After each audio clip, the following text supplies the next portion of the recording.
Olá, alunos da segunda série. Espero que esteja tudo bem com vocês, com a sua família. Tenham um bom dia.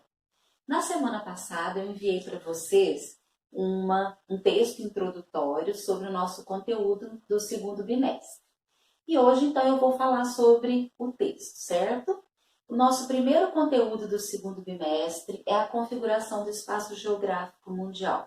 Eu coloquei para vocês na introdução, sobre a geopolítica e coloquei aqui para vocês que a geopolítica, para lembrá-los, que ela vai ser falada pela primeira vez no século XX e quando a gente percebe esse termo novo, os geógrafos políticos vão perceber que a geopolítica ela é mais voltada para a estratégia, principalmente a estratégia ligada ao poder. Como a gente tem nesse período, vários conflitos no cenário mundial, essa palavra ela vai surgir justamente para fazer com que a gente entenda essas estratégias, a geografia do poder. E a nossa primeira configuração ela vai se dar a partir do final da Segunda Guerra Mundial. Quando a gente analisa então a geopolítica ou a geografia política, é a partir desse momento, no final da Segunda Guerra Mundial.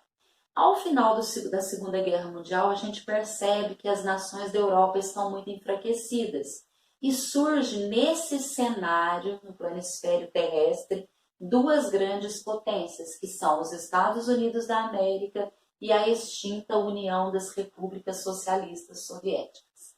Essas duas grandes potências, então, vão iniciar um grande conflito a partir de 1945, Então, eles vão entrar nessa disputa pela hegemonia mundial, que nós conhecemos esse período por mundo bipolar, dois polos de influência, e também por período da Guerra Fria.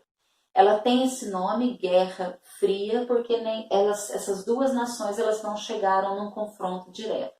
Elas tinham sim uma guerra, um grande conflito pela hegemonia mundial, enquanto os Estados Unidos da América tentavam influenciar o resto do mundo pelo sistema capitalista, a antiga União Soviética influenciava pelo sistema socialista, tudo pelo capital ou tudo pelo social. Aqui então a gente tem um conflito pela hegemonia mundial, uma configuração política do mundo bipolar. Nós temos um símbolo que marca esse período da Guerra Fria, que é o Muro de Berlim, que foi construído na Alemanha, dividindo a Alemanha no mundo ocidental e no mundo oriental. O Ocidente com o capitalista e o Oriente com o sistema dominando a influência socialista. Era a cortina de ferro que eu falei com vocês no texto da semana passada, certo? Essa configuração, então, ela vai acontecer logo em seguida ao final da Segunda Guerra e até o final da década de 80 e iniciozinho da década de 90.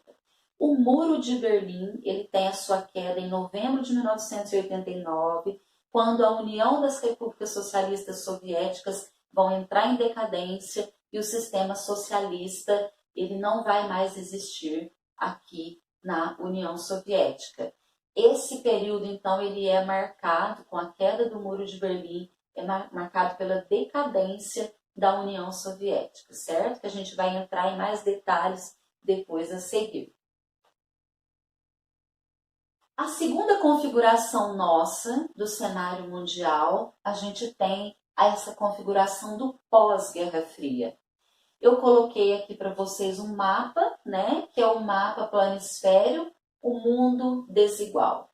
Essa nova ordem mundial é uma nova ordem que mostra a desigualdade, onde a gente tem uma linha demarcando aqui o planisfério terrestre que a gente chama linha da pobreza.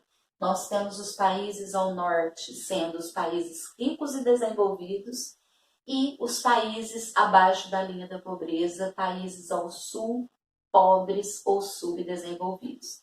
Percebemos que essa linha ela não segue a linha do Equador, porque a gente tem aqui, olha, países da África acima da linha, nós temos aqui também, olha, no continente asiático e contornamos a Oceania, que a gente tem a Austrália e a Nova Zelândia, países ricos que vão ficar ao norte dessa linha da pobreza.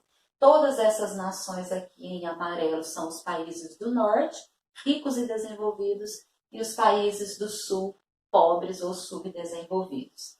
Essa linha, então, vai demarcar essa nova configuração nossa que a gente chama de conflito norte-sul, ou mundo multipolar. Nesse mundo multipolar, a gente tem também 3 polos de influência.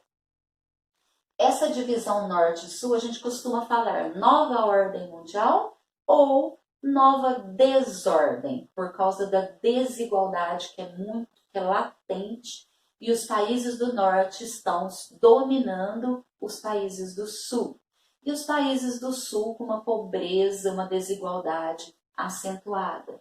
Então é um mundo multipolar com 3 polos de influência que eu acabei de falar para vocês. Estados Unidos, Japão e países da União Europeia. Aqui a gente já percebe nesse cenário mundial a formação dos primeiros blocos econômicos. E a União Europeia foi o primeiro deles. Nós temos então aqui uma configuração econômica, não é mais aquela configuração política, socialismo, capitalismo, mas sim pobreza e riqueza.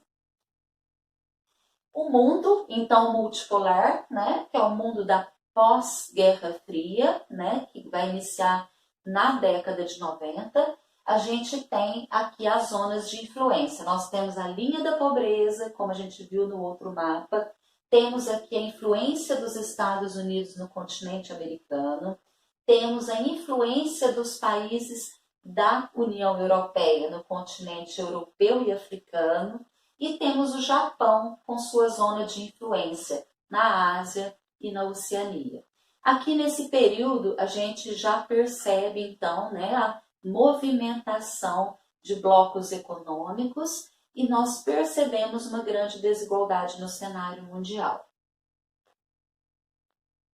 E em seguida a gente tem uma terceira configuração, que é o mundo unimultipolar, que é a configuração atual.